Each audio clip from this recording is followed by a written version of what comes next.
most proficient English speakers at times don't understand what to say, and they're not sure how to put forward those words in a particular situations. Now, these situations can be when you don't understand completely what the speaker is saying, or maybe you don't understand a particular word shared by the speaker, or maybe you don't know how to say a certain word in English. Or maybe you understand completely the content which is shared by the speaker, but the idea totally doesn't make sense to you. In these situations, we can count on survival phrases. Survival phrases can be considered as a pocket version of English. These phrases help you when you want to ask for something or you are seeking any information. Survival phrases also help you to come out of sticky situations, and they help you to be confident while conversating in English. They also help you to be understood by the other English speakers.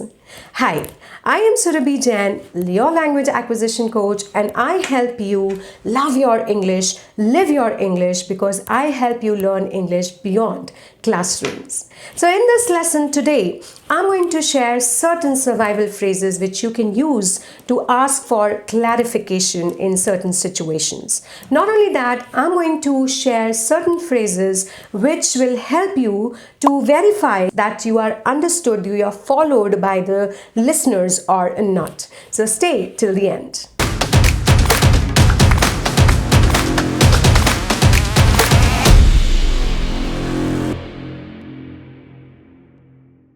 Whenever you are in a conversation with a fluent speaker, now depending upon your level of proficiency, you might face some difficulty in understanding what the other person is saying. Now, this is by no means a thing to feel sorry or embarrassed about. You can always ask for clarification. However, there is one mistake which I have observed most of the English learners make is not asking for clarification in a culturally delicate way. Let me demonstrate this with the help of an example. So, what do you enjoy about your job? What? Sorry, what? What do you enjoy about your job? I don't understand. Whenever you are having a conversation with a more fluent English speaker, there are chances you might not understand what they are saying. So there are more better ways of asking for clarification than just saying, what? Or I don't understand. Also, it's not a good idea to say, huh? And make that confused or puzzled look. Remember, your body language is a very important part of your communication. So rather than using your body language to express your fear or frustration of not being able to understand what the person is saying, it's useful to use your body language to express that intention of wanting to understand what the other person is saying. So what are the more efficient, better, and culturally delicate ways of asking for clarification? When you don't understand what the other person is saying, simply lean forward and say, sorry, excuse me, pardon? I'm afraid I could not understand what you said. Could you please repeat?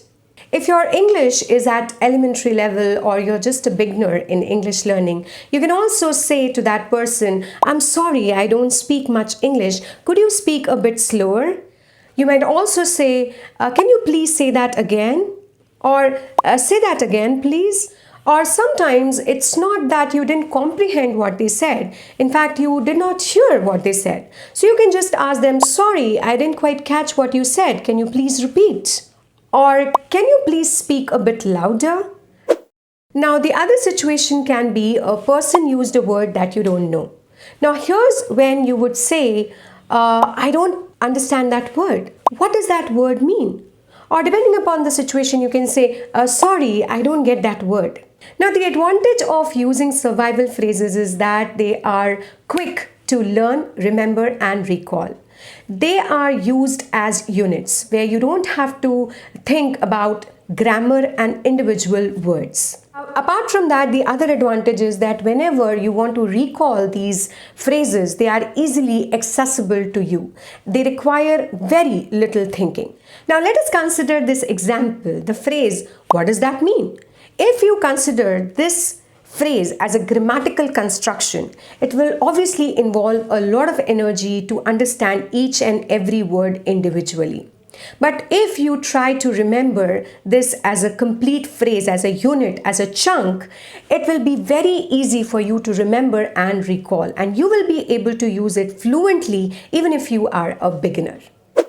Now, the other situation can be when you don't know how to say a certain word in English. Now, there is no need to get confused or embarrassed in such a situation. Now, you can either ask, how do you say, by filling up the blank with a word in your native language? Or you can also say, how do you say, by using a body language and a description in other words? Now, for example, how do you say that thing which is round and which you keep on moving when you're driving a car? Now here I used a body language, a description in other words, and I used the phrase, how do you say? Now the next is when you completely understand the content of what the speaker is saying, but the idea doesn't totally make sense. So in such a situation, you can say, what do you mean?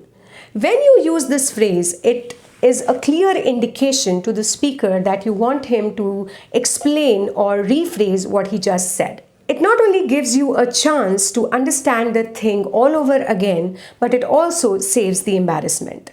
Also, it portrays you as a smart English communicator.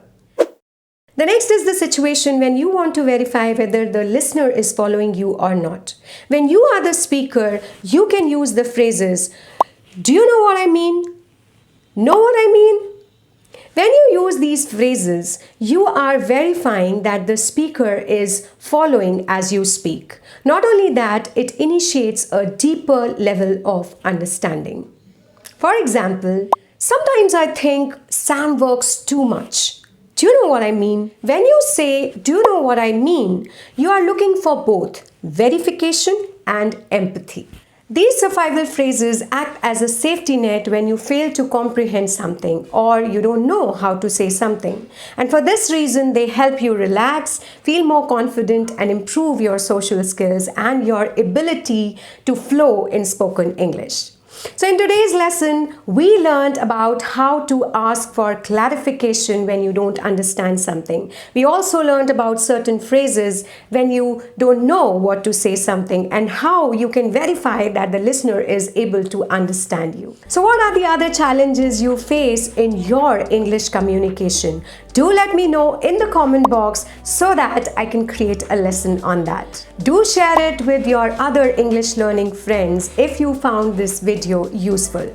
Do not forget to subscribe to my channel and hit that bell icon so that you don't miss out on any lessons created by me. I will meet you next week with another useful lesson. Till then, this is Surabhi Jain saying goodbye.